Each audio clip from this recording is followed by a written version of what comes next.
welcome to another episode of Jukebox Zeroes. I'm sorry. Hi, sorry. I'm Dad. That's not our names. I'm Lee. I'm Patrick. And we got a very interesting episode for you this time around. But what do you say? Speaking of sorry, what do you say we apologize real quick? Let's dive right into those apologies. This is the apology section.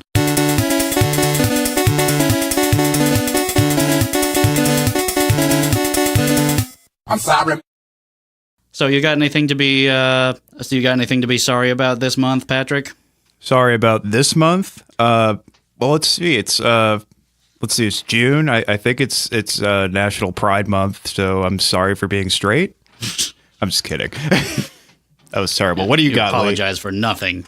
I guess I apologize for last month when we forgot to acknowledge that we hit our 10th episode last month. Oh yeah! Oh my God! That's kind of a milestone. You're right. You know, I was thinking about that and went on and yeah, holy shit! Didn't come up amidst the all the Ian Gillan vocals and me slowly losing my throat. Well, guess what? We took it to 11. Oh yes, we very much took it to 11. But now we're 10 episodes old. We're at the age where that creepy uncle just sort of puts you on your knee and just says, "Come sit on my lap, Jokey." Oh, yeah, he's still doing that at age I'm going to 33. learn you a thing or two about drinking honey bourbon. Specifically honey bourbon. Huh? You're never too old for Honey that. bourbon. Who said that? Could that very well be our guest? I think so. I think it's time. All right. You may know this guy from another podcast, kind of a sister podcast to this one, Nickelbackin. He's also a song and dance man from various bands like School for Robots and his current band, Old Hat. And Sun Hat. And he's Old Hat's a different band. Sun Hat. Not Fog Hat. Who I've seen. Their bass player is an asshole. I don't doubt it. And it may surprise you to learn he's not here. We've got him coming all the way from Philadelphia. So put your hands together for Abram Taber. Not you. That was strictly for the listeners. Oh, sorry. Abram Taber here. Excellent. How are you doing? Good.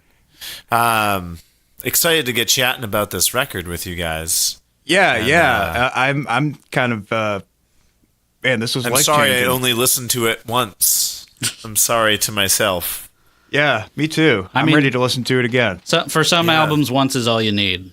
Yeah, I feel like I should be sorry to Billy Corgan, or higher power for not listening. I could play to the it apology more than song once. again if you like. I'm sorry. Do we want to roll that back up? No, that's okay. Nope. Okay. I'll survive. Sounds like we're ready to really start digging into this album. What album is that? Billy Corgan. William Patrick Corgan. Yeah, William Patrick Corgan. Esquire. He and his band Smashing Pumpkins were one of the greatest critical and commercial successes of the 90s alternative rock boom. Their distinct style eschewed the punk influences that their contemporary grunge acts embraced in favor of a heavily layered rock sound, which featured thick, dense guitars, elements of psychedelia, shoegaze, and dream pop. 3 decades since the group's inception, Smashing Pumpkins have sold upwards of 30 million albums worldwide, have been lavishly praised with numerous awards and stuff, and Billy Corgan himself has been named one of the greatest guitarists of all time by NME, Spin Magazine, and Spin Ditty.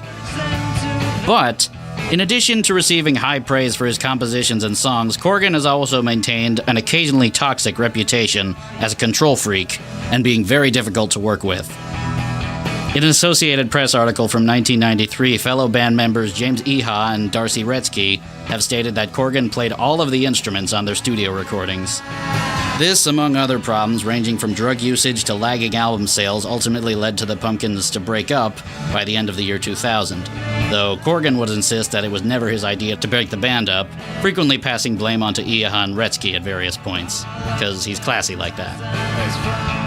After Smashing... He would have blamed Jimmy, but Jimmy hadn't been in the band for a few years. Oh, yeah, Right. that's right.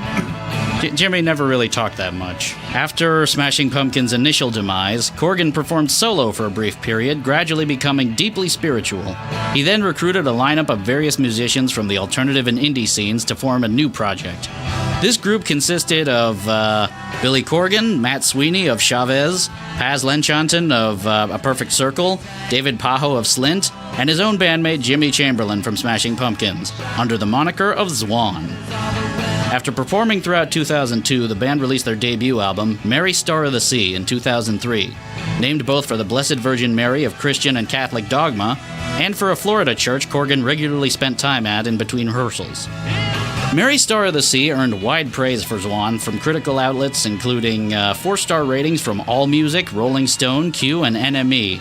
This album that we're doing may very well be the best reviewed album that we've done so far.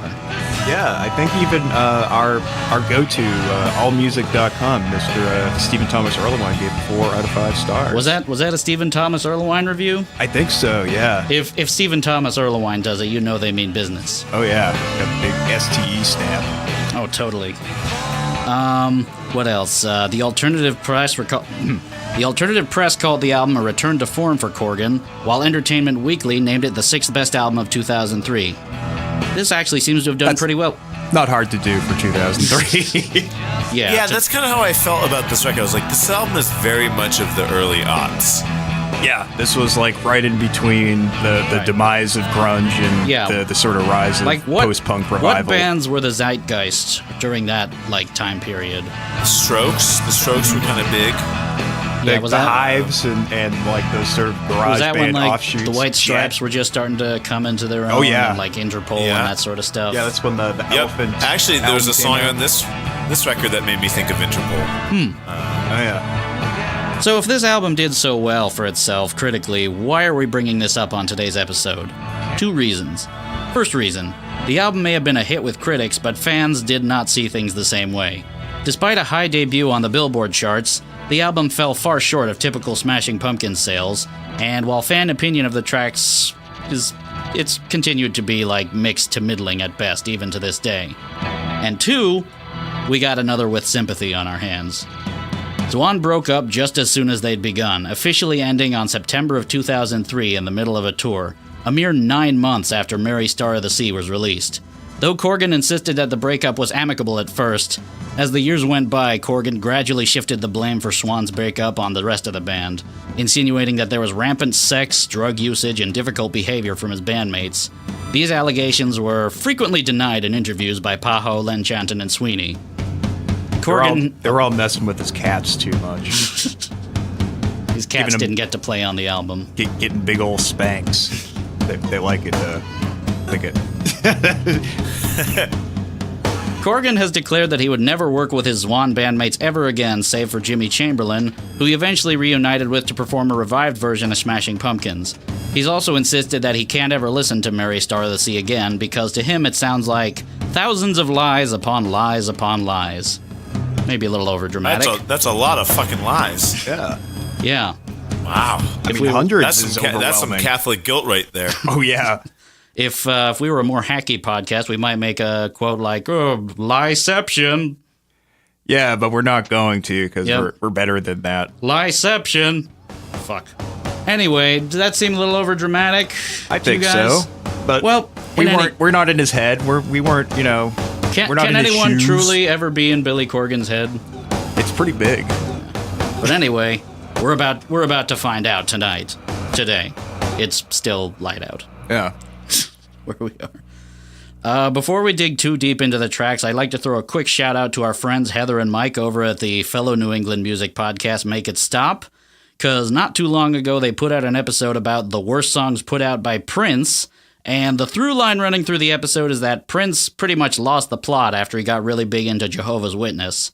So I'm keeping that in mind with Billy Corgan, who got really big into Jesus, after Smashing Pumpkins broke up. Yeah, I think, Prince and Billy Corgan are sort of similar figures in some ways. Oh, yeah. They're total besties. Yeah, totally. Yeah, both phenomenal guitar players. Yeah. Good other instrumentalists like Svengalis in the studio. Yeah. Produce their own tracks. Also got unfortunate reputations of being control freaks and divas. Yeah, exactly. Yeah. Did Prince ever go on to like badmouth his other bandmates in interviews and stuff though? I don't know. I think he like, for the most part, he was like pretty cool with his ex-bandmates in the press, at least. I mean, I could have sworn there was a period of time where he was just on the outs with like Morris Day for a little while, but I don't know if that. Oh, maybe that could have just been dramatized in fucking Purple Rain. Yeah, that's true. There's a 6 Degrees connection between the Smashing Billy Corgan and Prince. Oh yeah. Oh yeah. Yeah, Jonathan Melvoin, the keyboardist that died, his sister was in Prince's backing band, Wendy. Really? Oh, Yeah. Neat little factoid. like Wendy, Yeah. like of Wendy and Lisa. I don't know who are Wendy and Lisa. I don't know. They were like the on like Purple Rain and shit.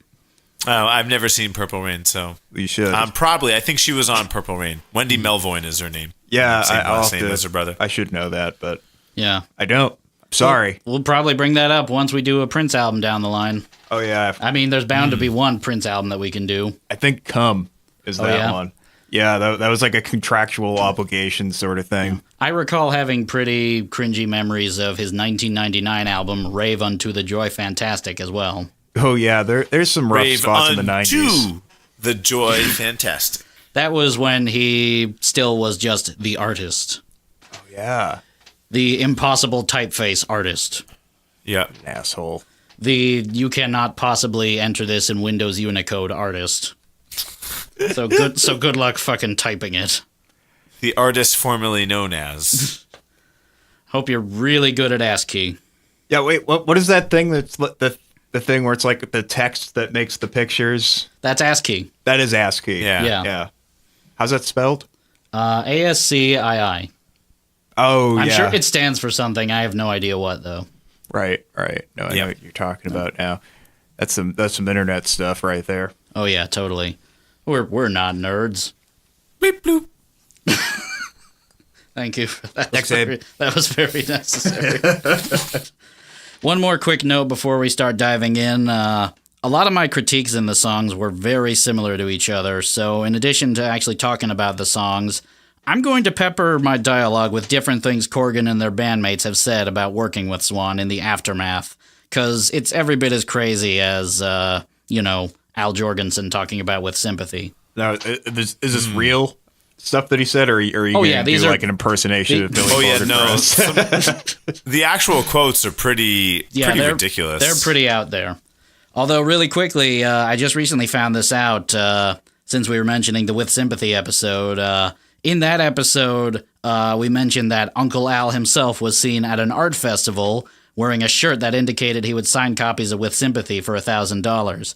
As it turns out, people have been taking him up on that offer, and every time it's happened, Jorgensen has been donating the money to a local charity in his hometown in Chicago. So, I mean, good well on played him. to that. Yeah, using your hate for something good. Yeah, good job, Uncle Al. What an asshole! But like, all right, that's chaotic It's neutral. hard I to, think. it's hard to stay too angry at him. Shall we dig into the album? Let's dig in. You guys Sure. ready? You guys ready to Zwan it up? Oh yeah, let's take a ride on the Zwan boat. Abram's chomping at the bit to take a bite out of Zwan.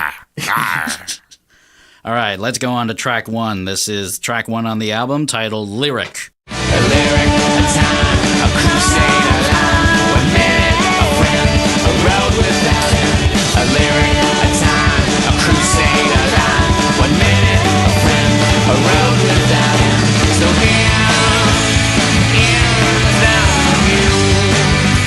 Okay, so first observation from me, and tell me if you guys disagree. This whole album is thick. And not just in terms of like length, and though it's a very thickly lengthed album, it's 65 minutes and 52 seconds in length. But in terms of production, like It's a thick boy. Yeah, it's got so many layers and stuff all over it. It's Well, that's his Yeah. fucking thing, and I think this is just like a really like exaggerated version of that. He's always been about the gentleman from Queen, the guitarist Brian May? Brian May, like the sort of Brian May-esque guitar layerings and harmonies, and like each verse has to have like some different timbre of guitar that comes in for effect. right. It's very thick. Yeah, Yeah, I mean, no, you go go ahead. ahead. I said something in my notes about it. If it was less bombastic, it could be a cool song. Like there's something. It's just like there is too much going on. It's like a little too in your face. But it does kind of have that cool like triple guitar thing, like early Radiohead. Yeah. Or like this a song. Cheap Trick Thin Lizzy kind of thing. But Yeah. I don't know. Other than that, kind of meh. Yeah, I like the song, but I will say about the whole like thick 3-guitar production thing, like yeah, that's kind of Corgan's métier, but at the same time, like the other two guitarists are guitarists from like, you know, really acclaimed math rock bands who their whole thing is like really technical guitar work, and it's very easy to just completely lose that. And you just know Corgan was turning his guitar up higher than the other ones the whole time. Yeah, you're not really getting any element of math rock or anything. Everything is very, for lack of a better term, poppy, I guess. Like very, very like there's a purpose, I guess, to it. It's not so much random. Oh yeah, this whole there's a couple spots where it pops out strangely. There's like one or two spots where it's like, oh, that's Matt Sweeney playing guitar. There was very few spots where I thought it was Pajo. There's maybe one guitar line where I think it was maybe him. But yeah, their sound kind of just gets lost in the wash. oh yeah. I mean, Jimmy Chamberlain, as always, is fucking phenomenal. But yeah, it's hard to screw him up. Yeah. He's was pretty much the saving grace of this record for me. Just he was kind of keeping the momentum along, and like at the very, I like almost always lock into the drums and rhythm section first when I'm listening to an album for the first time, and I was like, yeah, fuck yeah.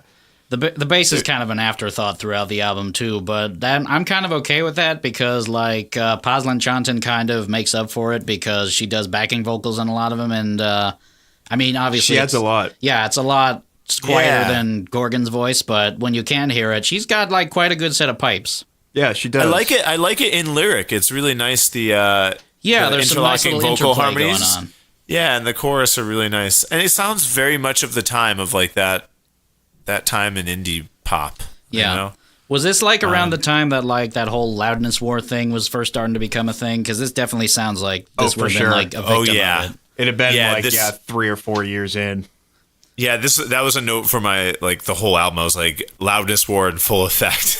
Like, oh yeah, totally. It's the whole album is just like it's kind of harsh on the ears. Yeah, I was listening with overwhelming. headphones and I had to take a few breaks because it was just my head was rattling. Not nearly as bad as Limp Bizkit, but oh boy. Well, on top of being a loudness war victim, that was just a terrible album front to back. Yeah. I mean, but I also listened to that one with headphones too. That was the comparison. I think that's been the only album that I personally could not find, a point that I liked whatsoever. I even found something I liked in the Chris Cornell album. That's true. Why we always bring up this fucking Limp Bizkit album? It's like a bad X or something.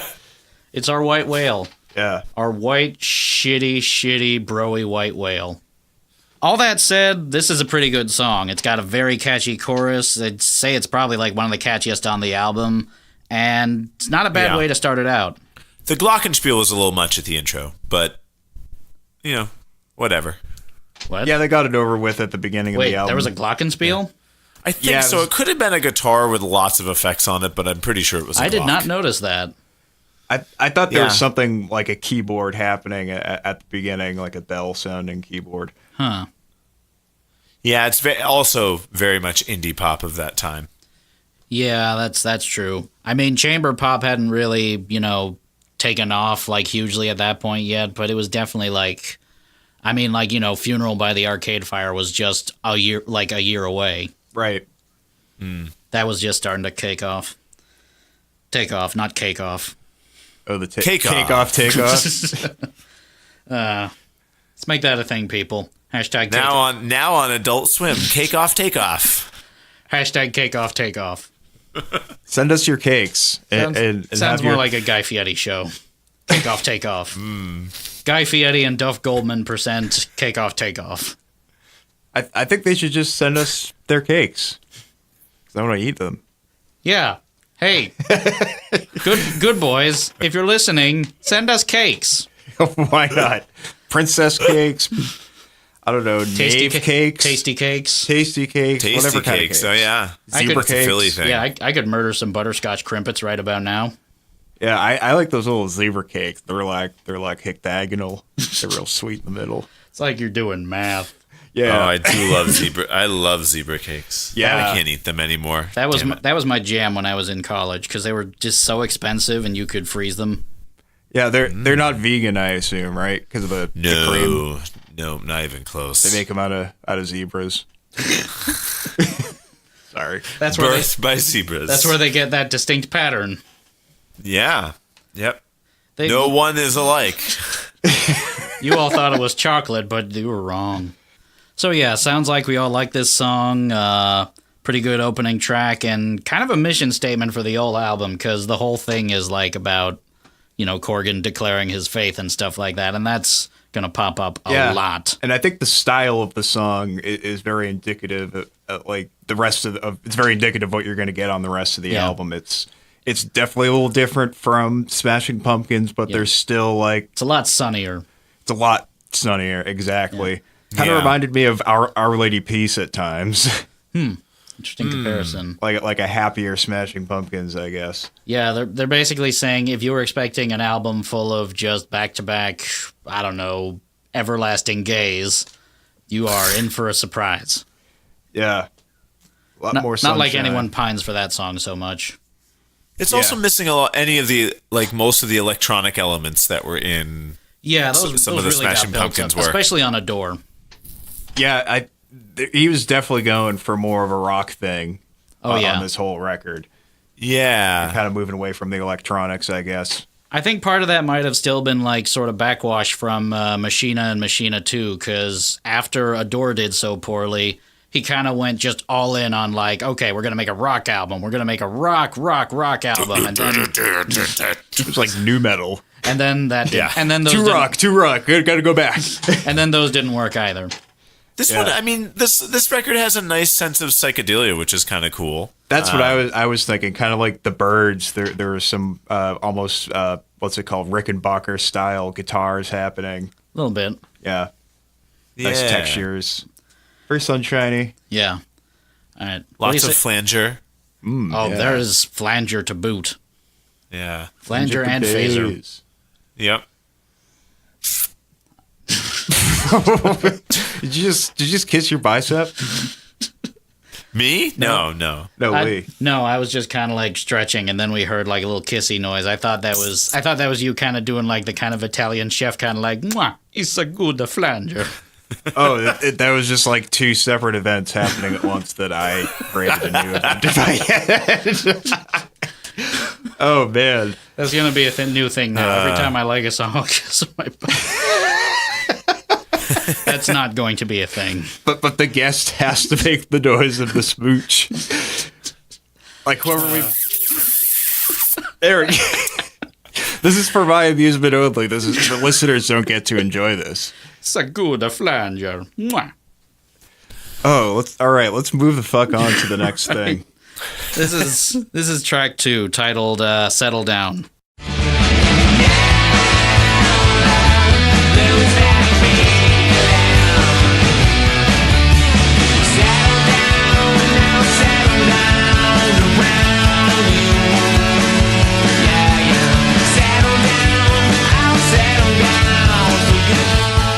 Another pretty catchy track. I agree. It's got some good guitar interplay and some pretty good drumming and fills from Chamberlain. What's noteworthy about this is that this is one of the only tracks on the album where the writing wasn't credited exclusively to Corgan. Here, the writing credit is shared with Lenchantin.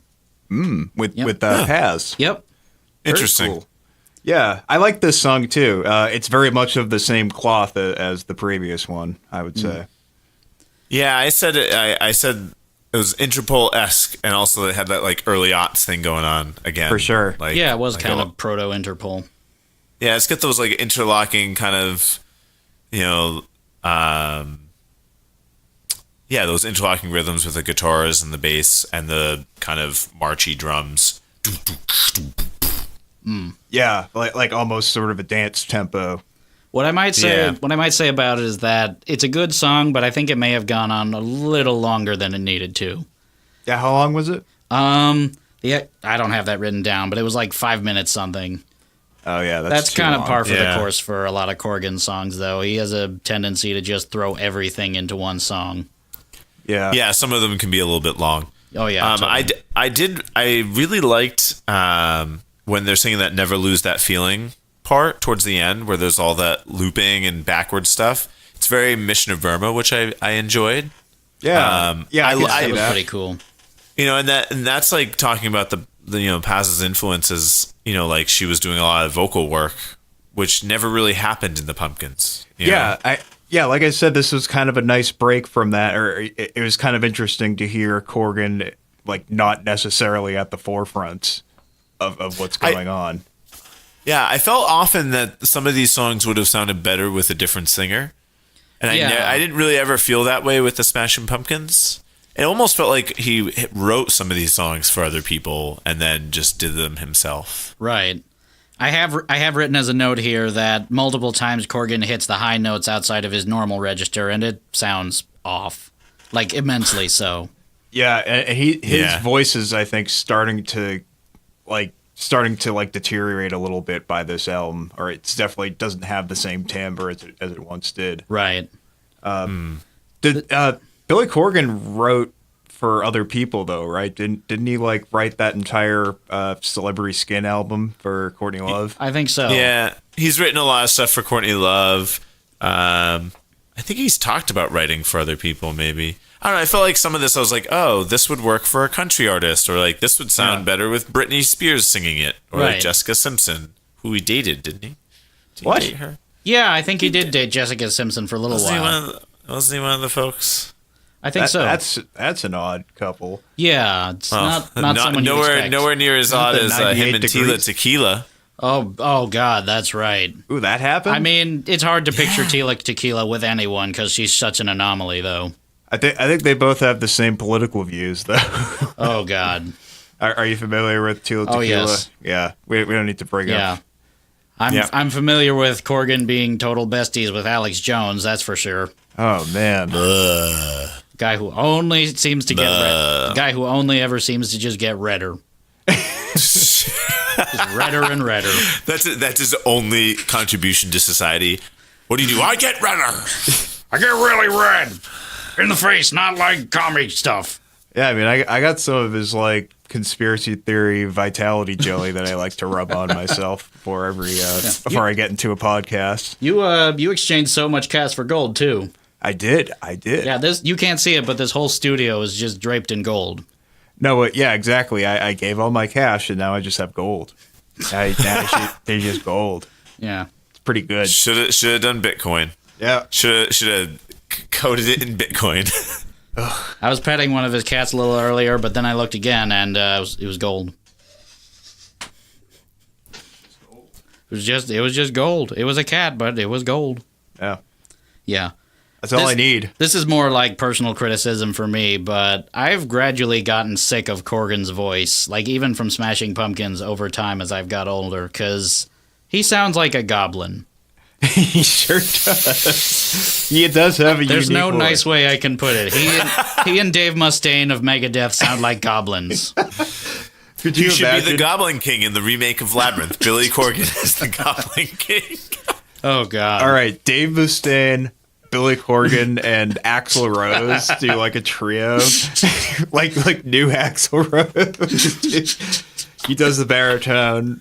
Mustaine does the Mustaine middle. raps. Mustaine rap. Like he did on Sweating Bullets. The parts where he goes, "Hello, me, it's me again." Oh yeah. Oh, that's a rap. I mean, it's Hello, me. It's- He's the real me. it's as close as Dave Mustaine gets to rapping. Yeah. I mean, we didn't get that Dave Mustaine gangster rap album in the 90s, did we? I don't think we did. What do we got next? Oh, moving on to track number 3. This is track number 3. It's titled "Declaration of Faith."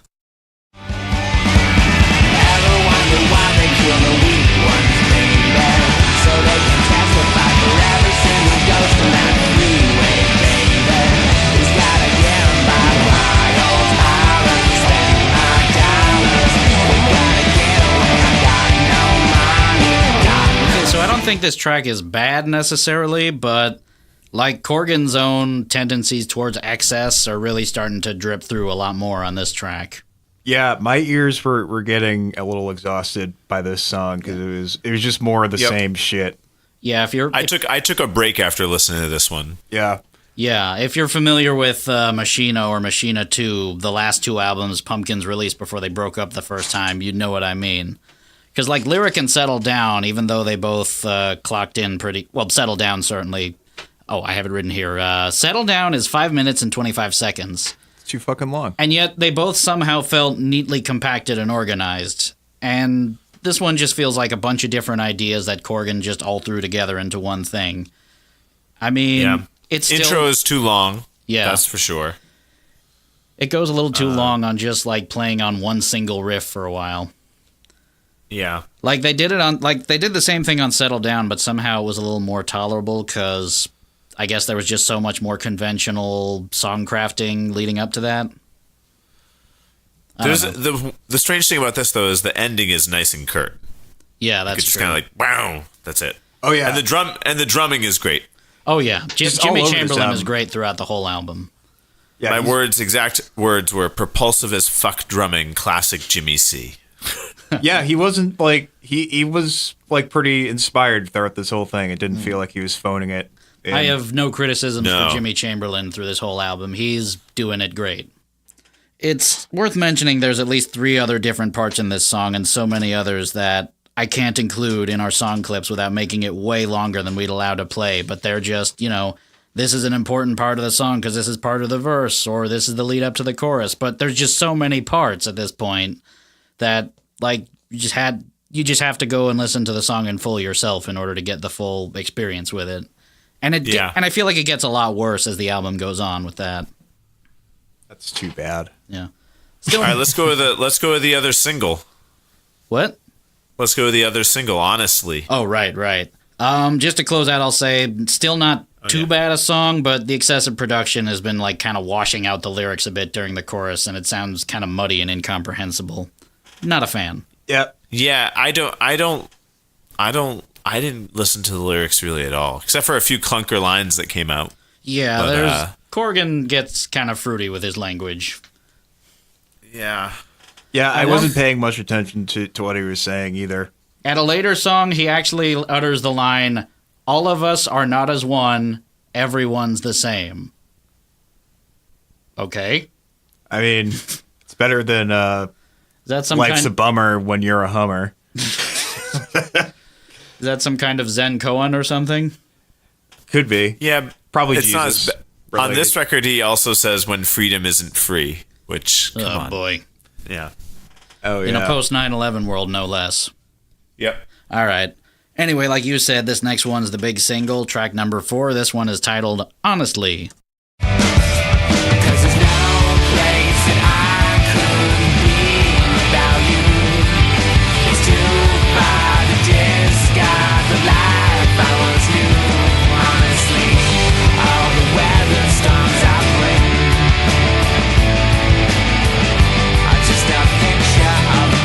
So this was the big single from the album. I mean, Today is the greatest Yeah, day I've exactly. ever known. Yeah, I guess it kind of like, the big single in big quotation marks. Because I remember this was played nonstop on WAAF for like a month. I remember it too. I liked it. I liked this song a lot. I remember like it coming out actually weirdly enough around the time I was kind of getting into the Pumpkins was like my senior year in high school, which was like 2002 going into early 2003. Yeah, and this was a single around that time. And I weirdly just never got into picking up this album for some reason. Yeah, that's probably one good thing that Zwan can say that they've done. They probably got a lot of people into the Pumpkins.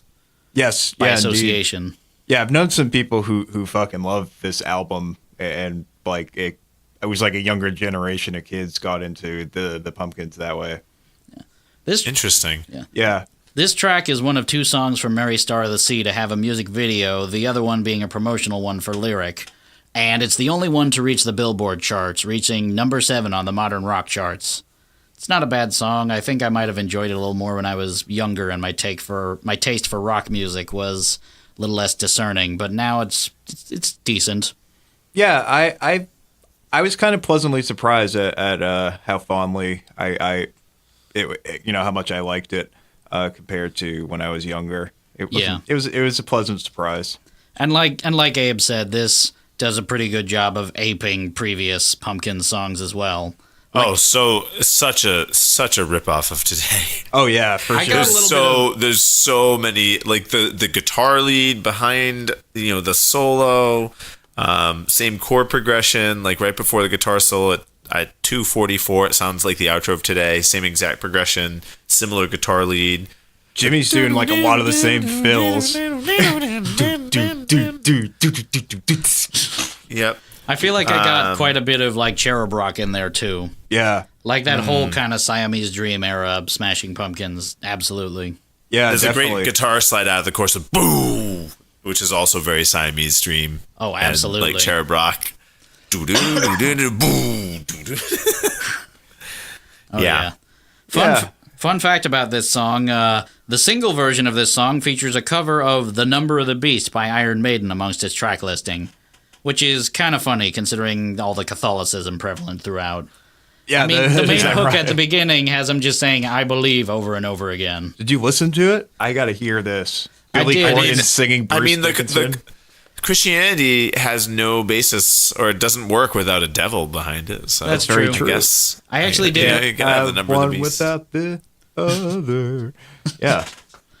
I did listen to it. I didn't bring a clip, which is my own bad. Should have saved that for the apology section. Billy Corgan doesn't sing on it.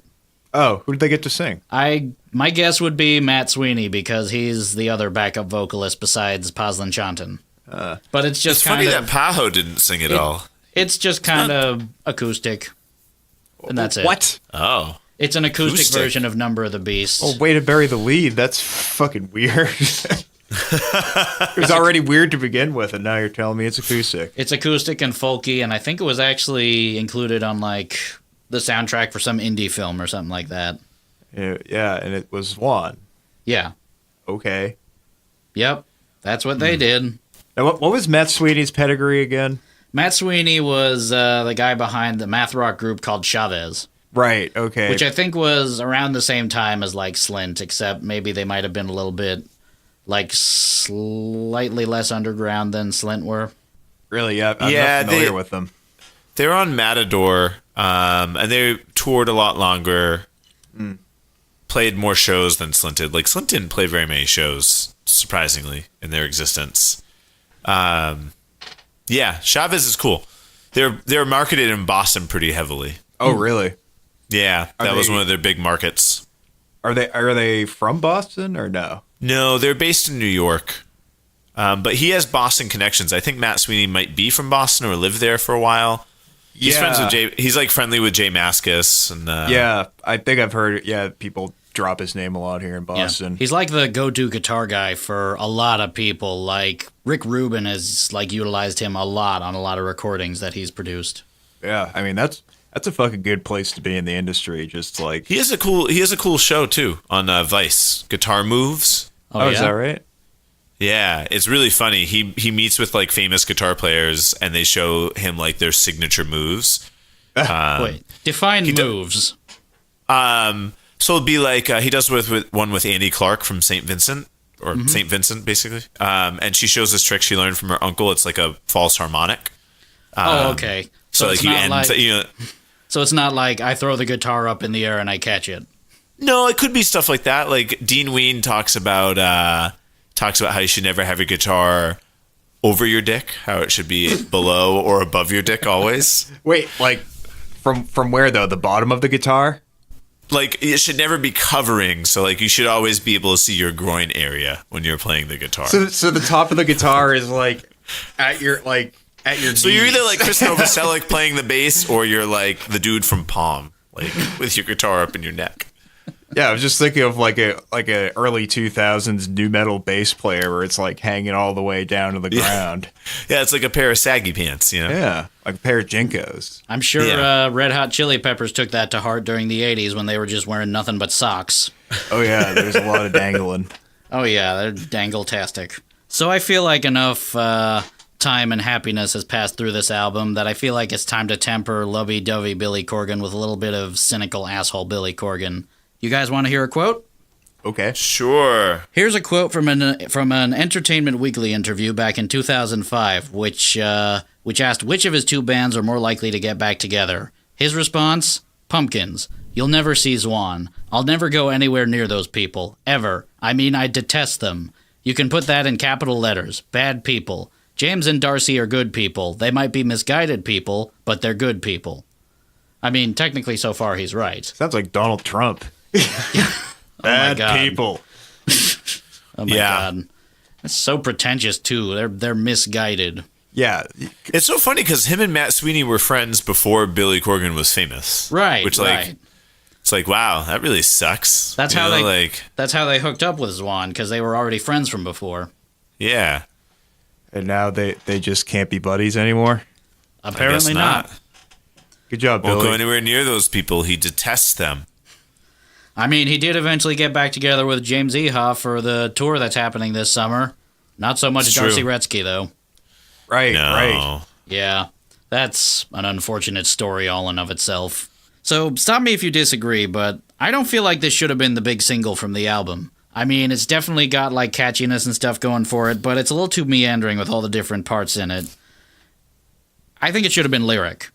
Yeah, wait, Lyric's the opening track, right? Yeah. Lyric is or even Settle Down could have made a good single. There's another track I feel like could have been a single, but I'll get to that, like, when we get further down it. But, yeah, and it's funny, every time I'd ever seen, like, when Zwan was, like, on, Saturday Night Live or The Tonight Show or something like that, they never played Honesty. It was usually either Settle Down or Lyric. Right, I remember that. I remember that they picked, like, one of those more upbeat tracks or something. Right. Which, honestly, has more of like a groove, a slower burn to it. Oh, yeah, totally.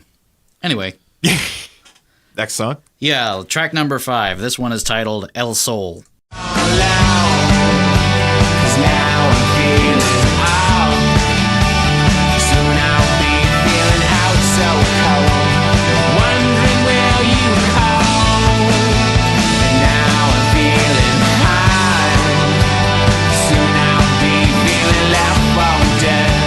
It's all right. Meh. Yeah, it's all right. Is this the one that was also a traditional song? I think so. Yeah. Yes, it was. Musically, I said it was. Sorry. I was gonna say it was the most upbeat, straight ahead song, and it sounds like something that would have been on like Drag City with like that Matt Sweeney or David Pajo would have been on. Yeah, I can see that. With like a little bit more of that like rock and roll bombast to it. Right. Musically, I don't think it's that bad of a song, but now it's really starting to feel like happy-go-lucky Corgan is starting to wear thin on me a little bit. I mean, Corgan wasn't always pulling the depressed routine, but that tended to be where Pumpkins shined best, and they were like really dour and that sort of stuff. And it never got too tedious because it was balanced out with a bunch of different moods, but now it's starting to be like, okay, we get it. Yeah, on Siamese Dream or even fucking Melancholy and the Infinite Sadness, there's definitely a wide range of moods that he covers. There's sort of the more depressed, dirgy tracks, and there's like these snarling rockers, and they're like kind of these like silly orchestral pieces or whimsical little romps or whatever. This is just some cool like psychedelic, like just like spacey, folky psychedelic stuff. Oh yeah, he's covering a lot of different just moods. Good pop, And this is like I kind of feel like he's just like has this like shit-eating grin on for the whole album or something. Yeah, it's just like, okay, we get it at this point. You're Billy Corgan, but you're happy now. Yeah, because you found Jesus.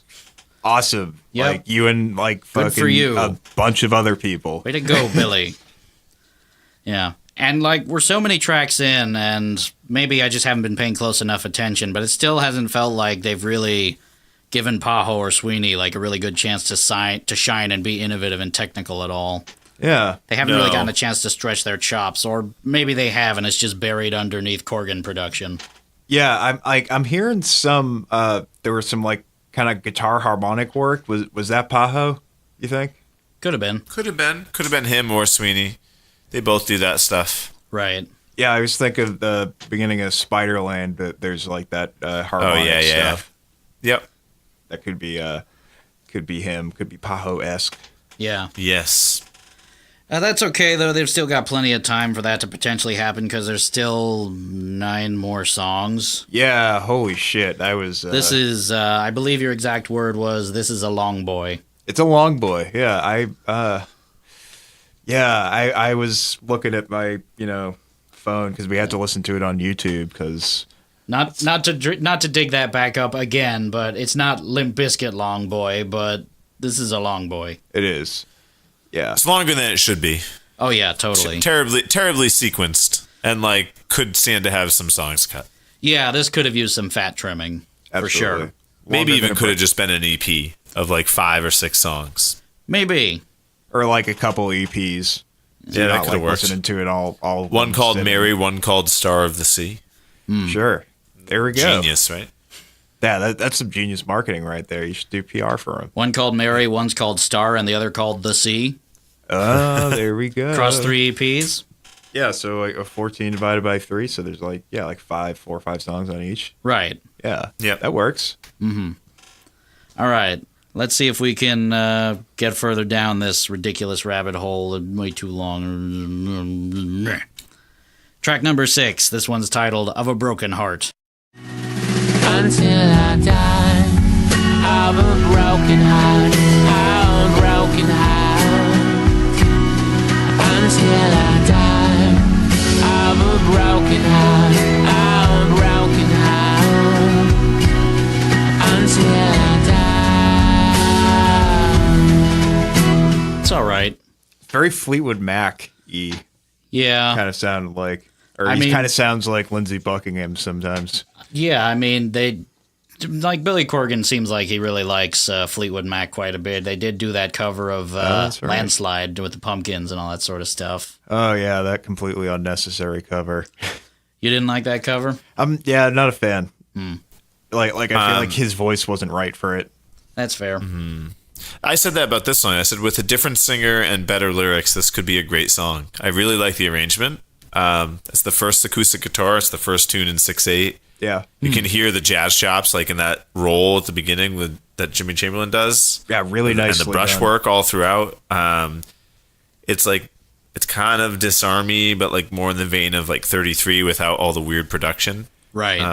Yeah, the lyrics even some were very electric piano in there. Yeah. I don't know. It's a pretty song. I just think the lyrics are pretty trite, and I don't really because kind of what you were saying, Lee, I'm a bit tired of his voice. Right. Yeah, right. I could picture some lap pedal or something, and I don't know, the lyrics don't stick out too much. They're very simple and sweet. Maybe even a piano or something too. Yeah, yeah. There's it's classy. actual acoustic piano because there's some electric piano in there for sure. hiding. Right. One other thing I'll say, we were just complaining about how Billy Corgan's happy all the time. And now, okay, here's a kind of a sad one. Okay, it's still just all right. Yeah, it's still It's the first time my ears didn't hurt on the record, though, because it's the first quiet song. Oh, yeah? After all these kind of in-your-face rockers. So it's a nice little reprieve. Yeah, I guess so. Plus. I am getting a little bit concerned listening to the album by this point, though, because all the other bad albums we've reviewed to this point have had all kinds of highs and lows, but for the last couple of songs, at least as far as I'm concerned, it's just kind of been on this prolonged plateau of adequacy that's kind of unsettling to me. Yeah. I think you put it as oppressively okay. Yes, it's oppressively okay so far. Yeah, I think adequate is a great way to describe this entire album. Yeah. It's adequate. And that's probably why it didn't do so well with fans, because they didn't want adequate. They wanted, they were holding Corgan to a higher standard than that. I found it to be... I was holding the other people to a higher standard. Oh, yeah, totally. I was like, why is Paho in this band? He went from Slint to, Tortoise to Stereolab, back to Slint, his own solo stuff, which is great. And, then he's in this? What the fuck, man? I know, that's Did Papa M come before or after Zwan? Before. He'd been doing Papa M for a bit. Ah, okay. Then there's that, too. Yeah. I found this album to be a very pleasant listen. That's what I had to say about it. Which is Yeah.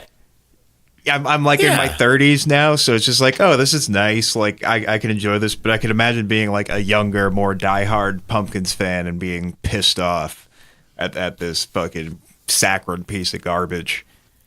Yeah, it's not a terrible record. No, not at all.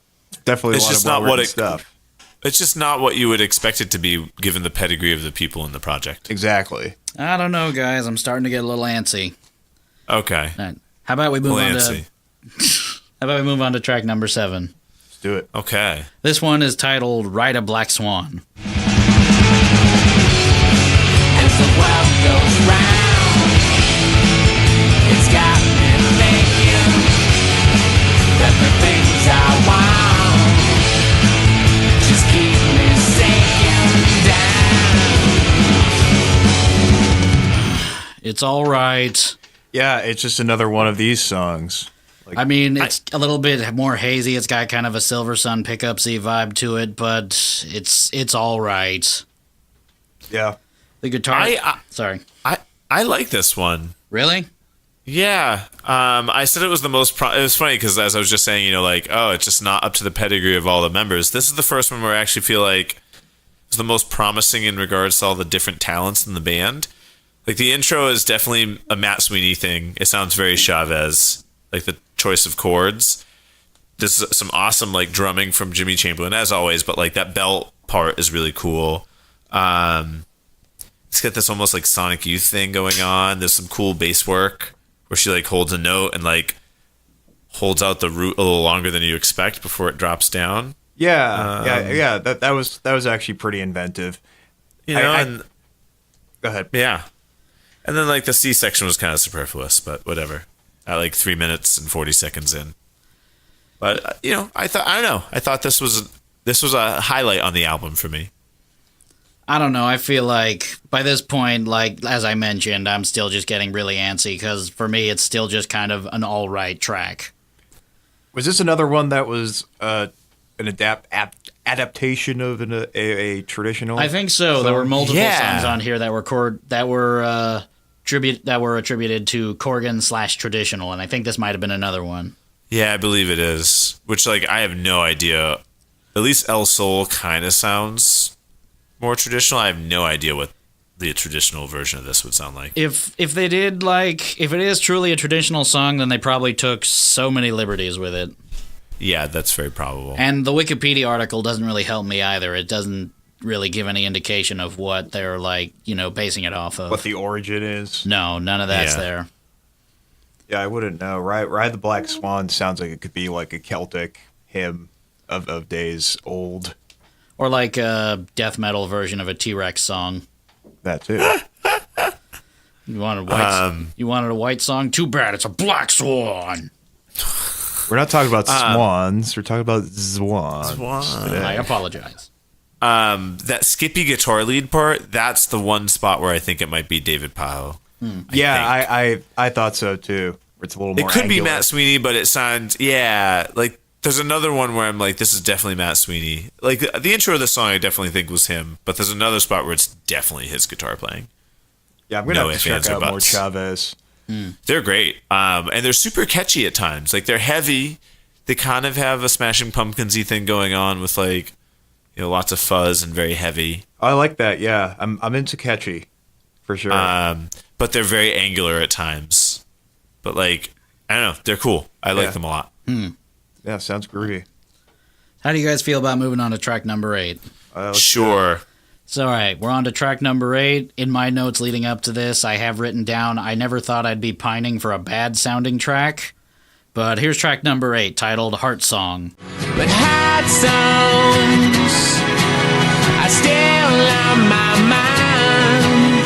There's never the time to write down these lines. How can you say? Oof. This song creeped me out. This was almost like his Christmas Carol. Yes, I said it reminded me of Wonderful Christmas Time. As soon as that synth came in, I was like, this is a Wonderful Christmas Time.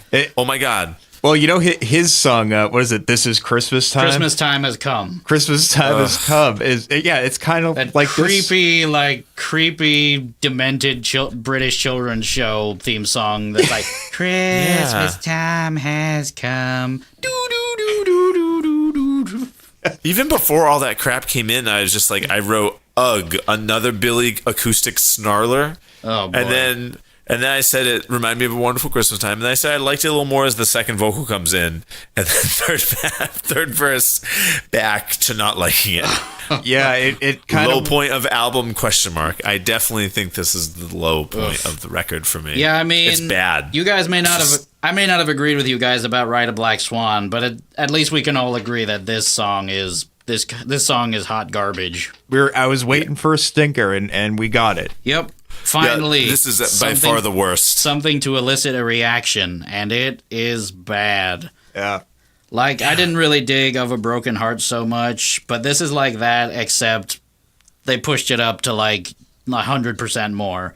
It's cloying, it's treacly, it's pithy, and its worst crime yet to me, it reminds me of a Switchfoot song. Oh, man. That's rough. Oh.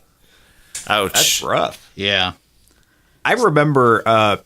this was actually like so when did this like big Switchfoot single come out? Was that like 2002? Was that Switchfoot? Yeah. I thought their big one was like that one from the OC, Dare You to Move. That was like their second big one. I don't know any Switchfoot songs. Oh, I know that Consider that yourself one, and there was lucky. like some other one where the chorus is like da da da da da da. Yeah, that's the song I was. Really? Yeah, that's the song I guess I'm not as singing. familiar We with were that made to live for so much more or something. So like this was maybe like they lost themselves. they lost themselves. That's too bad. That's too I bad. hope they find themselves. No, I hope they don't. Yeah, they're Switchfoot. Fuck them. Yeah, they're hiding in like whatever. They're hiding in Bakersfield, Provo, California, wherever they're from. They're hiding in Provo, Utah, Yeah. So I actually remember where the seeing neon trees are from. my introduction to Switchfoot was actually like a few years before that single, and there was like I was like watching TV at like 2-3 in the morning, couldn't fall asleep. This was like the late 90s, early 2000s or whatever, teenager, and like there was like after hours on some network they were playing like Christian like rock. Oh, boy. Like Christian rock TV. So it's like, Christian rock videos interspersed with like kids be like, hey guys, let's talk about the dangers of porn addiction. And so, yeah, I learned about the dangers of porn addiction from Switchfoot. I don't know how this memory actually turned out in my mind. Have you guys heard that banging new track from that cool band Newsboys?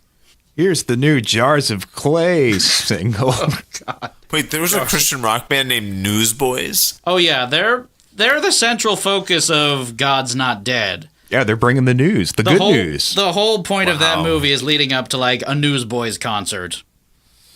Good God. Wow. Okay.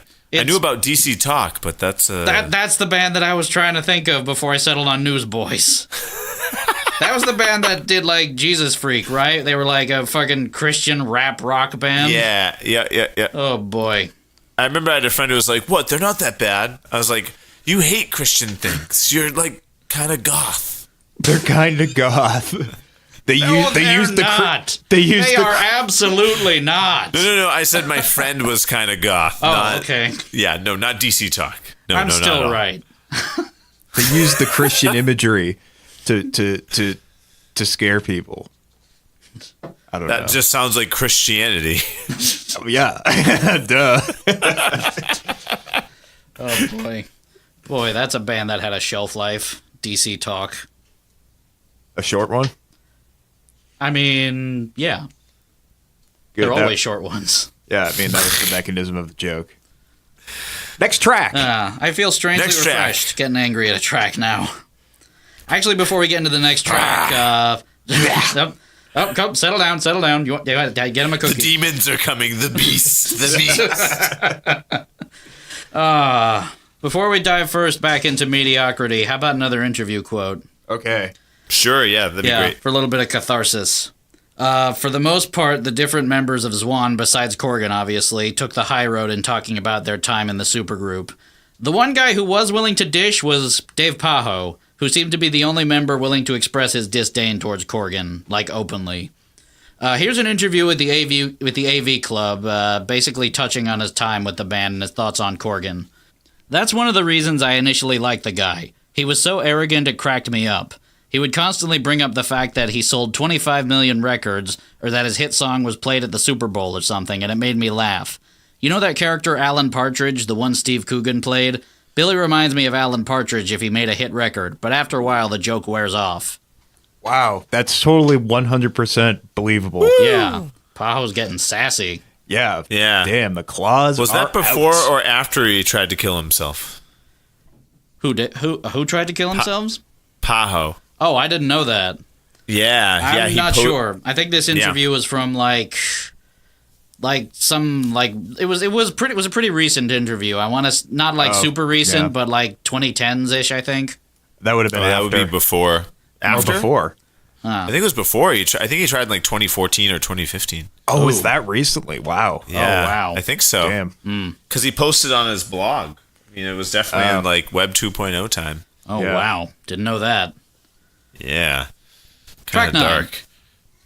Track number 9. This one's titled Endless Summer.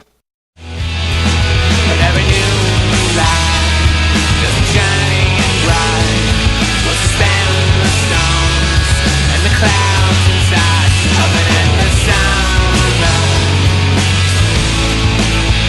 An endless summer. And now we're back to mediocrity.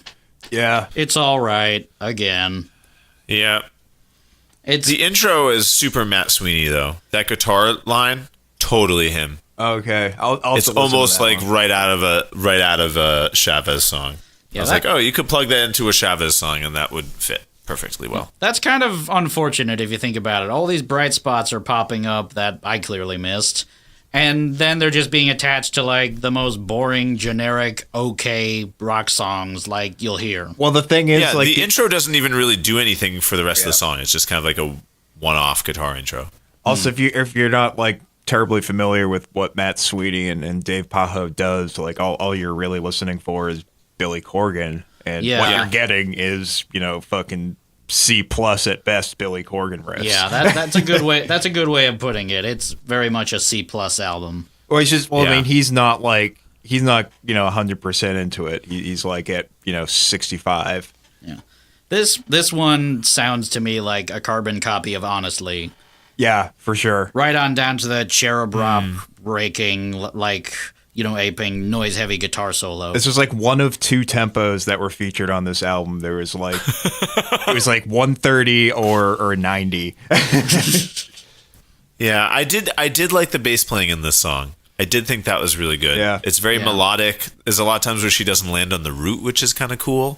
Other than that, though, it's pretty generic chords that she was able to move through. She was doing what she could with something that wasn't particularly great. Right. Yeah, she's talented. Yeah. She played some string stuff for Queens of the Stone Age too. Right. She and her sister Anna Lanchantin both did cello and violin on the album, I think. On Mosquito Song. Yeah, Mosquito Song. Yeah. She also worked with Ween on a couple of songs later on, and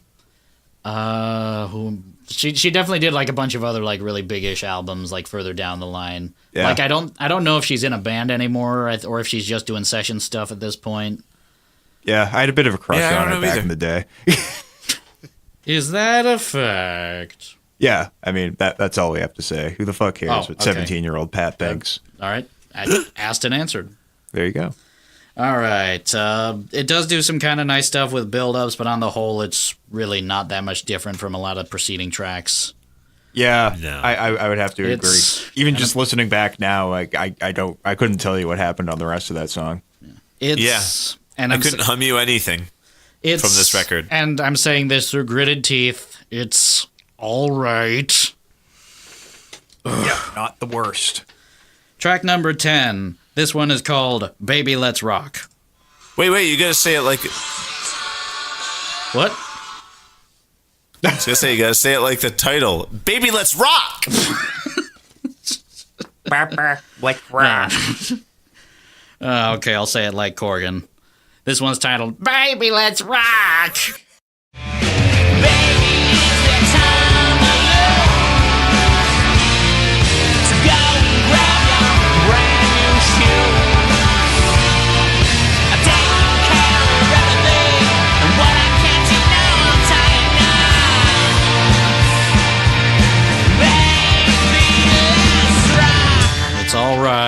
man. No, I thought this was kind of stupid, but No? like almost You're enough not that digging it? No, I thought it was stupid in a good way. Like it was kind of charming. In its like fucking stupid way, I guess. I have almost nothing to say about this, except it's a song called Baby Let's Rock. It has a superfluous exclamation point, and it doesn't actually rock all that hard. It Yeah, sounds that's- like a bad Weezer song. Yeah, It kind of for does sure. now that you mention it, It yeah. has that like crunchy guitar going on. It's Oh, it's like We Are All on Drugs off of Oh, yeah. what is that album? it's That not- awful it- album. Was Let's that Red Pretend. Album? No, it was like Oh, Make Believe. Make Believe, yeah. Yeah. Let's Pretend, Make Believe, whatever. The ending is cool. The riff out of the chorus into the outro riff is kind of cool. A little new metal-y, but Yeah, like, so- I like that.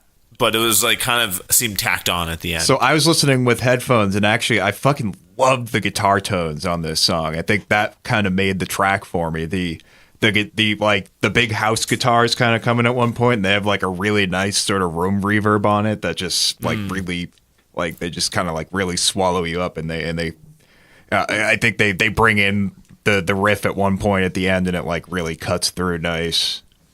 It's pretty sick. yeah. I just thought it was all right. Oh, we know.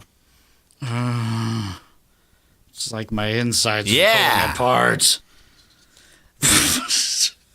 Yes, thank you for giving us a preview of track 11. This next track is titled Yeah! And the clip that I picked, you'll understand why I picked this specific section of the clip as soon as you hear it. You build my will, but what I want you can't fucking kill. Yeah.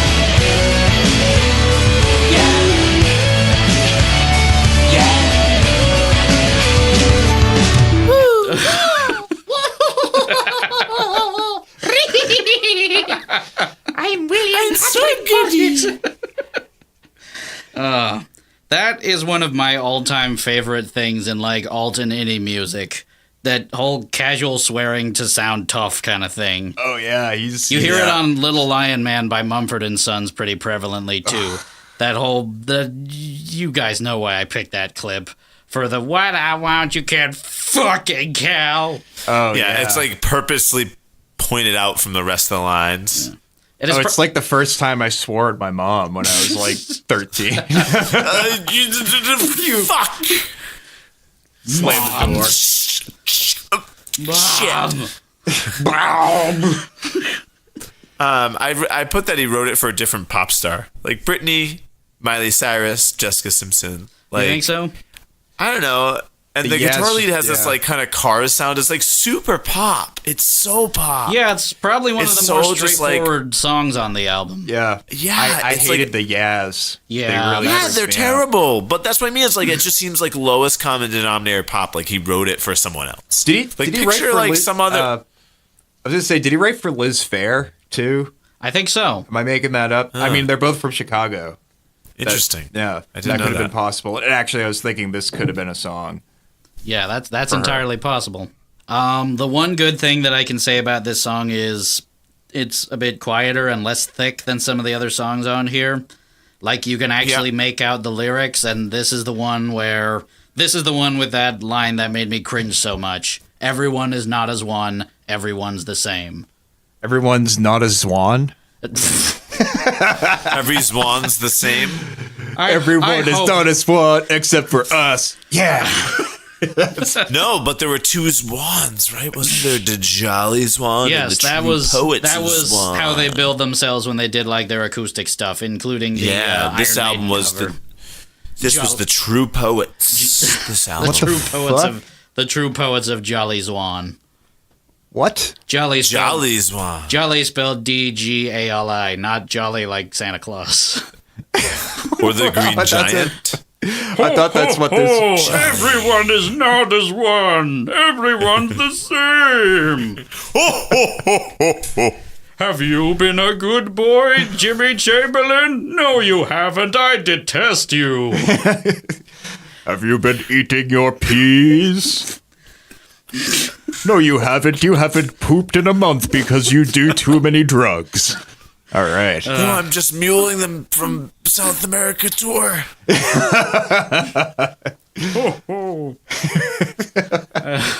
just laughing in the distance.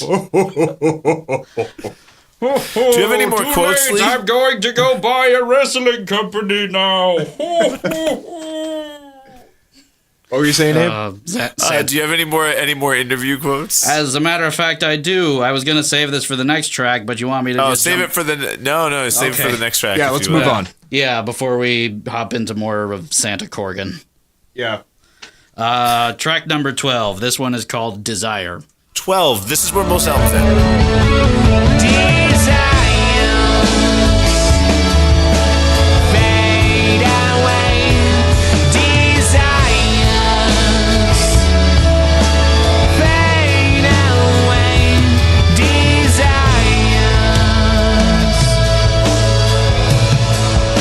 It's still all right.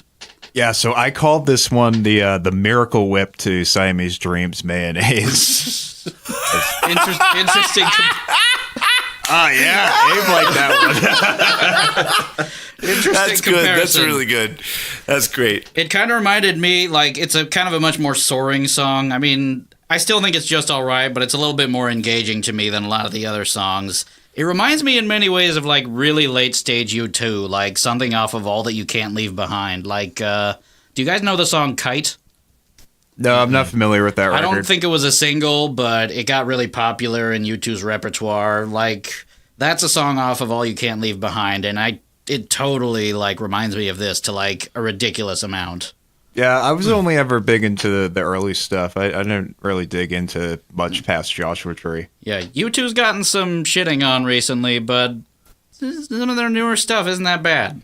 Yeah, they that Spider-Man, the musical soundtrack was phenomenal. We don't talk about Spider-Man the musical. There was some cool guitar noise in this, like very My Bloody Valentine. And I like the spaciness in the intro. Like, it was hard to grasp, like, where the pulse was. But other than that, I really said the guitar noise is the only good thing in this song.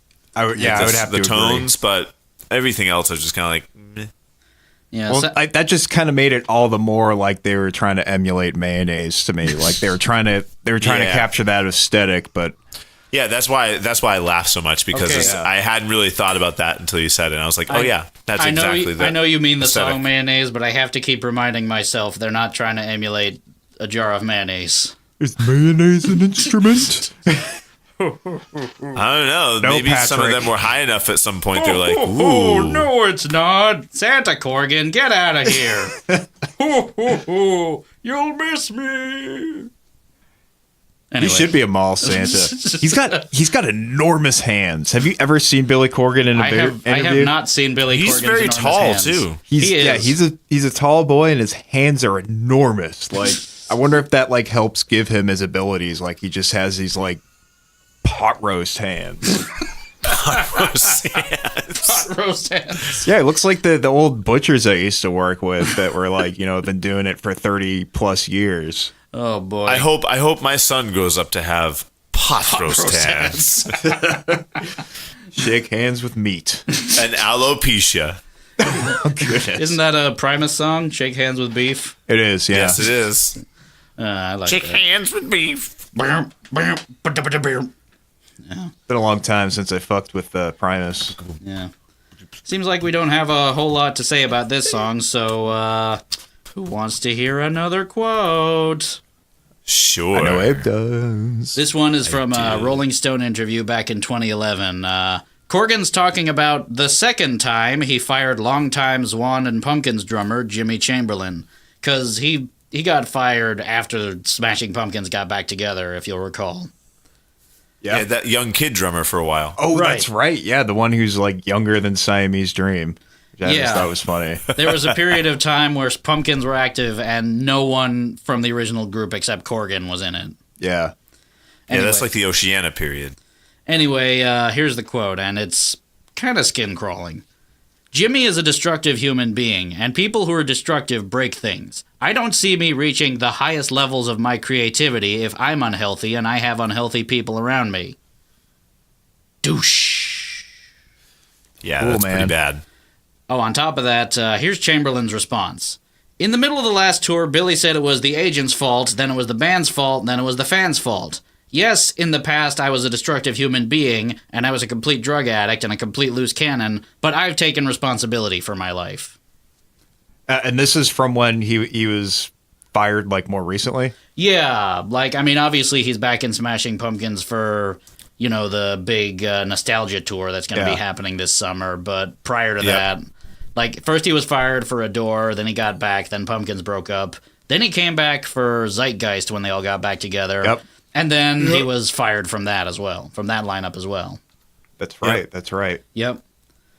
Just I like forgot about Zeitgeist. Wow. It's almost like Billy has trouble making and keeping friends.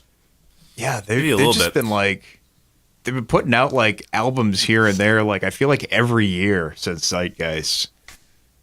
Have they been like? They have a bunch of EPs they've been doing. Have right? either of you guys heard any of the... I haven't listened to any of them. Like, I'm only familiar with, like, those two big songs from Zeitgeist because they were just on the radio nonstop for a little while. But after that, I haven't heard, like, Tea Garden or Oogie Lala or any of these other ones. Yeah, same. I heard some of the Oceania. Yes, I listened to I some do of remember that. that. It was like 2012 I haven't listened or to something. anything else. I've heard from reviews that his newer stuff actually isn't that bad, but, I mean, those same people were willing to just gush all over Mary Star of the Sea, so who knows? Yeah. I don't trust a whole lot of rock criticism. Right. So He's a that's legacy not true. artist. He's going to basically... I mean, it's the same thing we're saying. It's like, it's fine. yeah. You know? He's It's kind not of... bad. For a lot of music critics, I'd say they probably think he's kind of earned a pass at this point. It's Yeah. like how every time Bruce Springsteen comes out with or Bob Dylan comes out with an album and Rolling Stone just immediately gives it like 5 or 4.5 stars. Yeah, well, there's no objectivity in music journalism because it's all about like making connections and like everybody is just like going to be loyal to whoever is, you know, contributing to their individual success. Right. Yeah.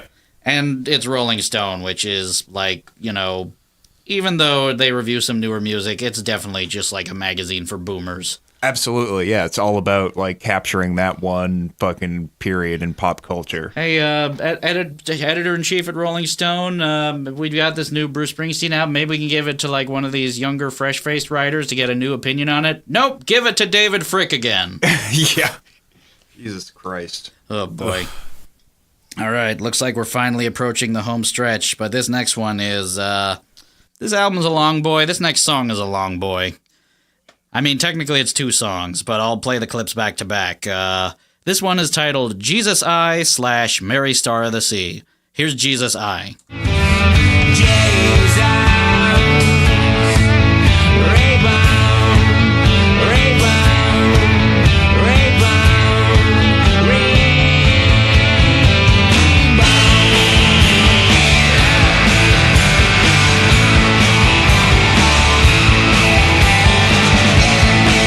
He really likes Jesus, you know.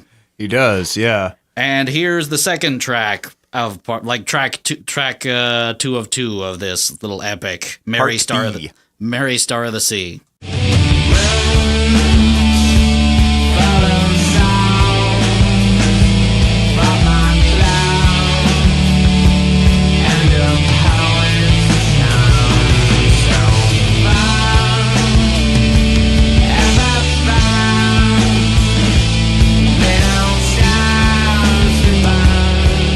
Minutes and 4 seconds long in total.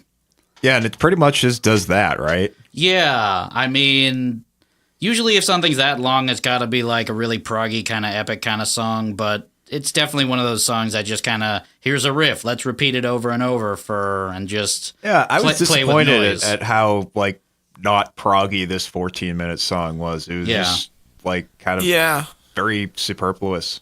I'm of 2 minds of this song, because on the one hand, there are some exceptional things happening with the guitar noise and fuzz, and there's definitely some fantastic drum work from Jimmy Chamberlain, but like we just said, the long sections that are either just noodling and droning or just meandering and energyless, this did not need to be 14 minutes long. I don't think it even needed to be a single song either. No, they could have split it up. I mean, you heard it, you know, out there in listener land. They sound like 2 different fucking songs. Right. And it's not like if you listen to the full song, it's not like the 2 tracks segue into each other seamlessly either, because Jesus I just kind of slowly fades out into Mary Star of the Sea. Yeah. So it's like these two songs were just written completely separate of each other, and then like Billy Corgan was just like, hey, what if we put them together? I really am like feeling more towards the idea that like this album should have been split up into a bunch of different EPs. Yeah. Because they could have taken time to develop some of these songs a little more, maybe add more elements of Paho and Sweetie and Lenchantin, like kind of bring out more of those, not have it just be, total Corgan vehicles. Right. And I think that's what they said they were working on before, and then when they got to the studio, it was like, nope, we're doing this. Yeah. Yeah. Lots of articles about Zwan pretty much emphasize that, unlike Smashing Pumpkins, Zwan was a group effort, but I don't really see it in so many places, just because there's so many like hallmarks of like Corgan's like previous stuff just splurged out all over it, and it's hard to like see it as like a group effort, just because just so much Corgan trademarks all over it. Yeah. It's kind of. Sorry, go ahead, Abe. I was gonna say I did like a lot of the stuff that was happening in this song. Kind of like what you said, Lee. Like there was a lot of elements I liked. I feel like it was too long. I wish that main riff had come in a lot sooner. But it has a lot of stuff I like. I don't know, but I kind of agree that I wish it went further. It went to more places in the time that it had. Yeah, it does feel like it has elements of like Spaceman 3, but when Spaceman 3 drones on, it's very different. It's not as flashy. It's more repetitive. Where this is like, it's like, all right, there's just guitar noise happening, and not in like a cool Sonic Youth way. Yeah. For like 2 minutes, where I can't tell you what happened in 2 minutes of this song. It definitely felt like, oh, this has some guitar noise because we kind of have to put some guitar noise here because we don't have an idea for like another part. Well, I feel like tracks of this length, you need to either have a bunch of shit going on or have like two things going on, like Dope Smoker by Sleep, where it's just like 60 minutes of the same chord, but it's just it's so oppressively and desolate and like, or like so many Sun tracks. Yeah, where it's so oppressive and just like almost just a desolate landscape because it's just so stark. It's almost scary. Right. But like in this case, it was just kind of sounded like they're dicking around at the end of rehearsal. Yeah. Those other tracks that we mentioned are more mood pieces than anything, and on that level they succeed. This isn't like one of those though, and on this it's just kind of, once again, just all right. Yeah, I think live this would have kicked ass. Maybe. I think if this was the end of their live set, it would have been cool. It would have been like watching Neil Young do like a 10-minute version of Like a Hurricane. Yeah, but similarly, when I saw Neil Young, they follow up this scorching, crazy rock song with something very similar to what Neil Young did when I saw him. And he played Like a Hurricane for 10 minutes and then did something else to end his set. It was his encore. Now, did they do anything off of Trans? No, but he played a song I didn't recognize. If they did anything off of Trans, you have to tell us. Computer Cowboy. Not as far as I know. But he played like a 2-minute country shuffle song that I didn't recognize and walked off the stage. Right. But did they play Transformer Man?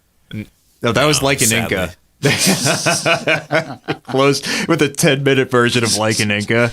They played one of the Jimmy Buffett songs they did. Oh, yeah. Hold On to Your Heart. Oh, yeah. That was a good one. Ooh. A little thing called love. Oh, yeah. Oh, boy. So many congas. Refer back to the Neil Young episode on Trans to understand what the hell we're talking about. Episode 002. Yep. It's our good boy Al. Yeah, Al Gentile. Yep, we can call him Al. Yeah. Anyway, we're finally at the end. Track number 14. The last track on the album, titled Come With Me. I care enough to wake you up, to make us mine, I'll make you shine. Stay that night, stay all your life, just come with me. Finally, we reach the end. After over 50 minutes of material to one of their more understated songs, finally backing off the layers of production and bombast and pomp, and it's still just okay. It still doesn't feel like a good closing track, you know? It just feels horrible sequencing. Yeah. Awful. Yeah. The album is just all over the place. Yeah, they could have terrible sequenced it way vocoder on better. it. There's that shitty harmonica, and it sounds like he wrote it for a country star. Yeah. Yeah. It's just like the album just sort of ends, and then like, oh, like I felt like this should have been for all the bombast that you get on the rest of the record, and coming off this like 14-minute track, you felt like you wanted something that was like felt more of like a finale, I guess. This just felt like, you know, a song that they had kicking around. Right. Yeah, it's like the weird add-on single that was on the CD version because you happen to get some weird Japanese import. Right. And you're like, oh, it's not the actual end of the album. That was a song ago. It's funny you like, mentioned that song. specifically. Are you guys familiar with the Pumpkins compilation Rotten Apples? Yeah, I think so. It came out not too long after they broke up the first time. Oh, yeah. And that album ended with an unreleased track called Untitled, which sounds so much like this, and it's Really? equally as unimpressive in my mind. It's like a country Yeah. track. I mean, it's got a little bit more parts with like distorted bits in it. Or like but- Americana, I would But it's call like that. it's a track that follows up like a big like distorted shoegazy song from Machina 2, and then it's just all of a sudden just plinky acoustic guitars and Billy going dip dip dip dip. Yeah, you know what? This needed like a 2-minute like just noise like instrumental at the end of this. You know what I mean? Like after Sure. that fucking 14-minute shit, like Yeah, just I make like a I could get noise, and behind it's like that. cool noise. Yeah, and then, have like, some the album like a ends. spacey crazy thing. Yeah. That's Be how their you end to equivalent of something like, like tree. this. It could be their equivalent of Tree Fingers from Kid A. Yeah, exactly. Yeah, That's a good- I that's love just that like a s- I good- love that song. Yeah, that's a good way to end an album. And looks But like they that, did. They fucked up. They Yeah. shot themselves in the foot. You fucked up, Billy. But Yeah, they did a bad job sequencing this record. not good. I feel like at some point we should all just like recongregate and try to like resequence the album entirely ourselves. Oh, totally. Yeah, I'd be down. They do Yeah, that all the yeah. time on You Talkin' U2 to me and like You Talkin' REM to me, and Mm. honestly that's one of the more entertaining aspects of the podcast. Oh, is that right? Yeah, totally. With REM, Yeah. because they have a lot of albums that have like 14 tracks, don't they? Yeah, but But they you could probably- they dig into like B-sides and stuff like that, and okay. like different like studio recordings versions and outtakes and stuff like So that. it's like crafting albums like culling from all the same session, basically. So like, oh, you should have like they should have kept this as an A side, and Right. then like, oh, maybe they should have left this A side as a B side. I like That's this kinda version cool. more. It's got more energy than this more subdued version on the album. Yeah, yeah. Something like that. Interesting. Should we just like Nerds. make that some homework for us to like try to resequence Zwan? Yeah, I think so. Follow Sure. Follow Yeah. up as a mini episode. Yeah, a little bonus episode. Yeah, Why we're trying not? to get more content out there. Yeah. We'll never get around to doing it. Or will we? We'll get around to it in 2022. Yeah. Yeah. It'll be a present from Santa Corgan. He might die. He might die. Hope not. I hope try not, not but to. like I hope he lives forever and for all eternity. But Billy he Corgan? might die. Or Billy Corgan or Santa Corgan? Both. Okay.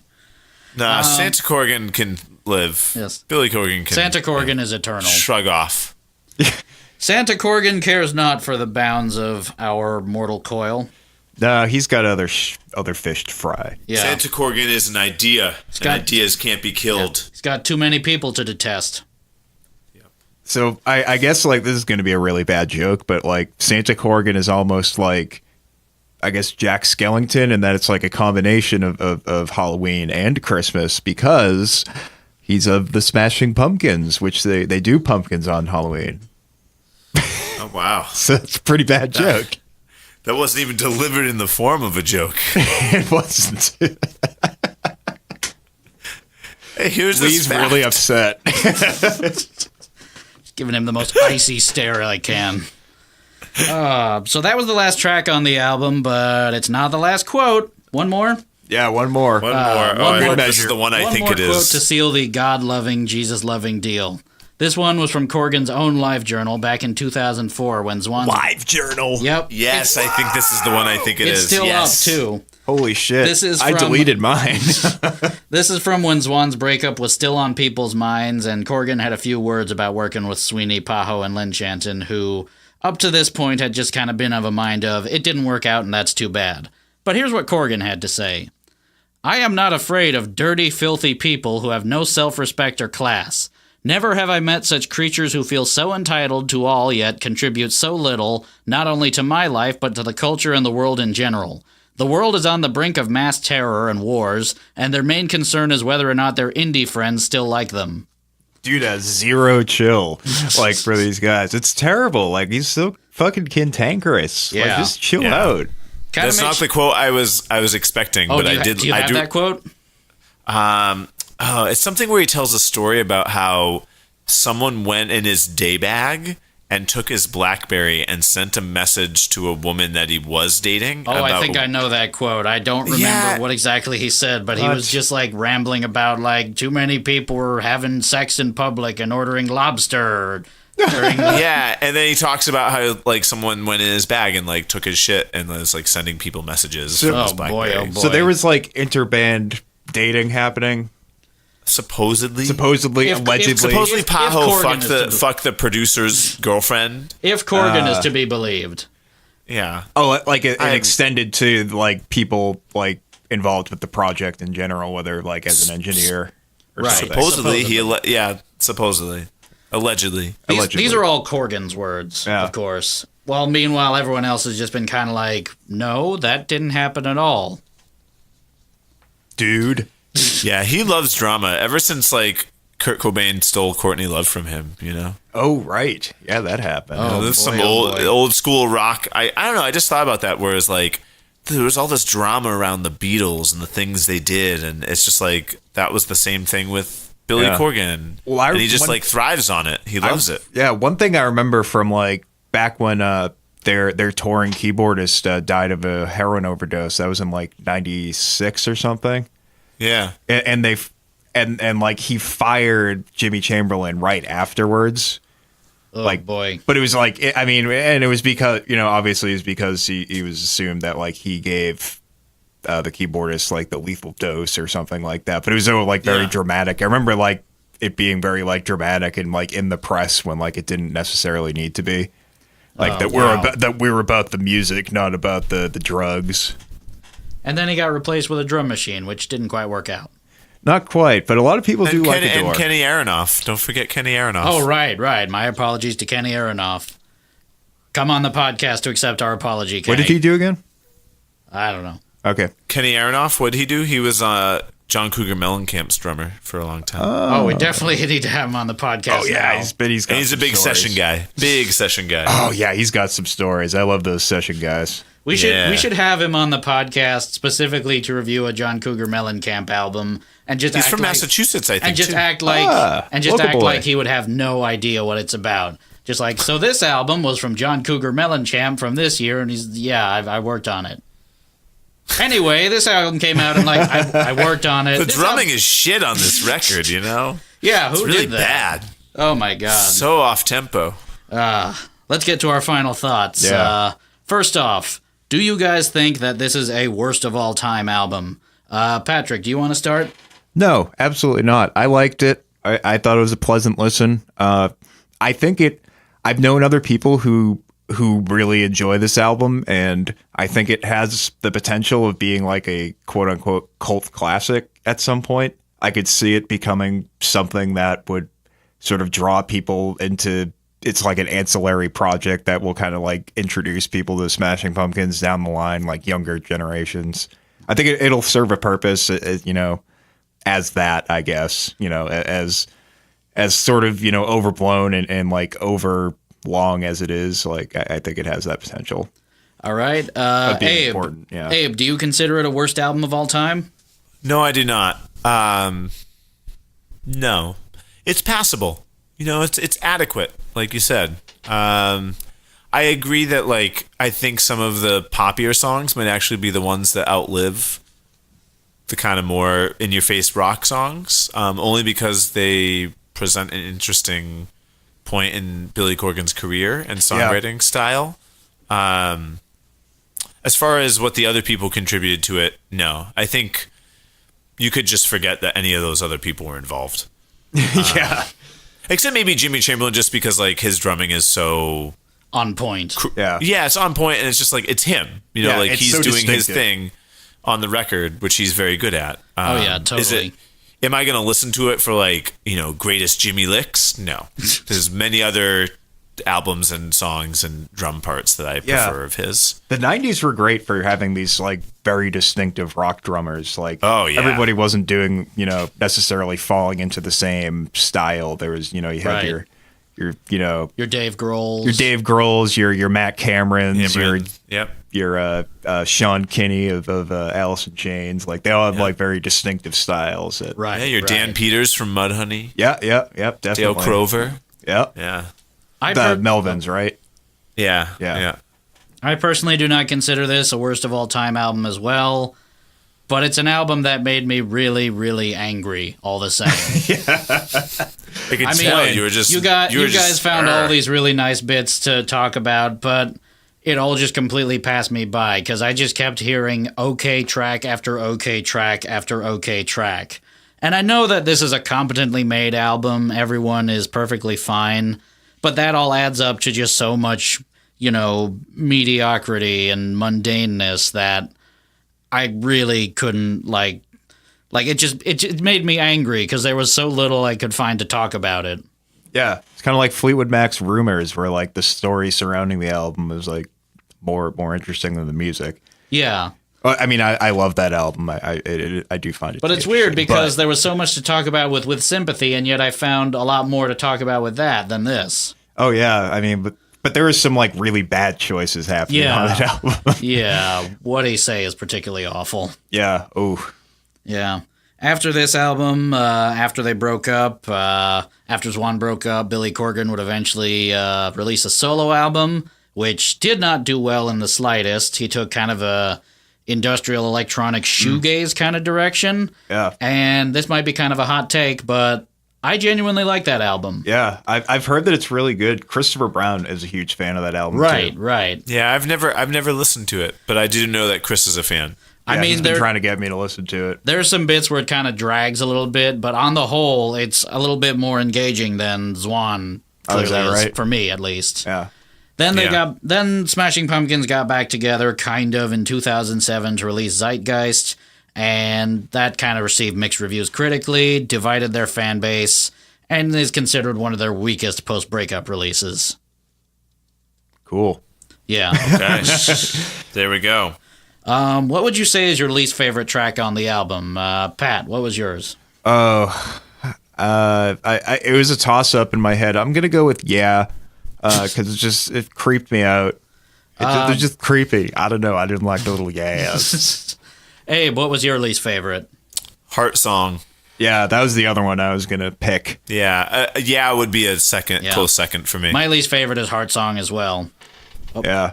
Usually I do this in reverse, I just realized. What is your favorite track, Pat?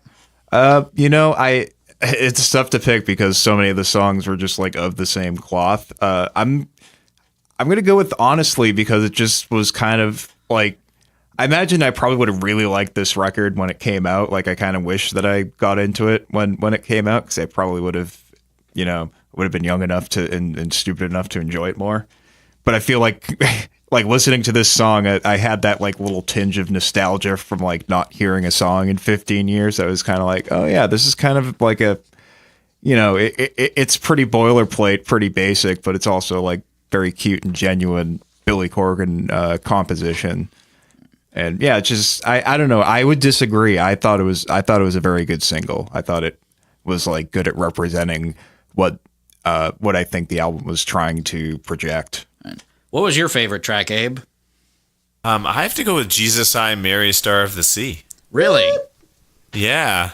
Yeah, I do. I don't know. It was something different from the rest of the record. I like really spacey, drony, long things. It's kind of what I'd wish the band sounded like. And I remember hearing some live recordings that were more in that vein that I liked. Yeah. And like I said, I think that song would have kicked ass live. And there was some really great playing from Jimmy Chamberlain. There's cool stuff going on. Yeah. Cool textures, cool guitar tones. Yeah, as far as like song goes, it's not a great song, I guess, in that like, there's not a whole lot going on. but as a performance, as a musical experience, I enjoyed it more than a lot of the other stuff. Because the other stuff was too formulaic. Yeah, that's fair. My favorite track was Lyric. I just felt like that was the most together, the most complete track of all of them. It was like, it was nice. It was like brusque to the point. It was catchy. It was just an all-around good track for me. And I think it might be one of the only Zwan songs that Corgan has continued to regularly cover in his solo career. Oh, is that right? So he is playing some of the material in his set now. Some. Yeah. I think It he's wasn't just until he started doing solo stuff. Yeah, it took him a long time to just sort of come around to that, but I think he's started doing that now, albeit without acknowledging anyone else in the band. I really appreciated Paz's backing harmonies all over this album. It was like a nice way to sort of like take some of the edge off of Corgan's voice. It was a nice contrast. Yeah, it was always like very sweet and kind of like their voices meshed well together. A nice voice and a goblin. Yeah, and a goblin. Beauty and the Goblin. It's a shame. Yeah, I mean they made some, there's some cool moments, some genuinely cool moments on this album. It sucks that they, couldn't just be at peace with that. Yeah. Yeah. And I guess that about does it. Thanks for being on the podcast, Abe. This was lots of fun. This was. Oh, you're welcome. Thanks for having me on. It was great to chat about this record with you guys. No problem. You got anything that you'd like to plug? I've got a show coming up with Sunhat on July 12th. I'm not sure where yet. It'll be somewhere in Philly. It's with this band from New York called A Deer, a Horse, and a couple other folks. I think maybe one other band from New York. Very cool. Very cool. Yeah, I'm excited to play with them again. I missed them the last few times I came through town, but we played with them a couple years ago, and they're really great. Awesome. Yeah, I would love to have you come to Boston sometime. Yeah, that'd be great. Yeah, we want to get up there. Me and the two guitar players have a lot of Boston connections. Yeah, and one of them used to live up there. One of them used to play in a band up there and spent a lot of time there. His wife went to school there. I'm from there. Yeah. Right. And your podcast. Oh, sorry. Oh yeah, go ahead. And your podcast, Nickelbackin. When are we going to get more of that? We're working on a second season. So we're taking suggestions for topics. We have a list. I think we're going to pick at random. We have some things to tighten up the format and some other things that we're working on to try and kind of streamline them a little bit and get them out a little bit easier to folks. I mean, congrats on a, so they can be a little more great regular. First season. Oh yeah, totally. Yeah, I think we did 14, 15 episodes. Yeah. I think we're going to streamline the season too. We're going to make it 8 episodes. Nice. Very cool. Please send your suggestions to nickelbackinpodcast@gmail.com for topics of things that are not underrated but unfairly hated. There we go. Right. Go check out the previous archive of Nickelbackin. It's funny. It's funny. You got anything to plug, Pat? Not really. Let's wrap this up. It's getting a little long. All right. I guess that about does it. Our theme song is Sunny Day by the band Froggy and the Friendship. You can check them out at froggyandthefriendship.bandcamp.com. If you've got an album you'd like to suggest for us to review or just want to leave us some feedback or a comment, you can email us at jukeboxzeroespodcast@gmail.com. Or you can find us on Facebook at facebook.com/jukeboxzeroespodcast or on Twitter at twitter.com/jukeboxzeroes. You can find us, rate us, review us, and subscribe to us on Apple Podcasts and Stitcher. And our archive main page is jukeboxzeroes.podbean.com. That about does it for Jukebox Zeroes this month. I'm Lee. I'm Patrick. And remember... No! Good night. Does it for Jukebox Zeroes this month. I'm Lee. I'm Patrick. And remember... No! Good night.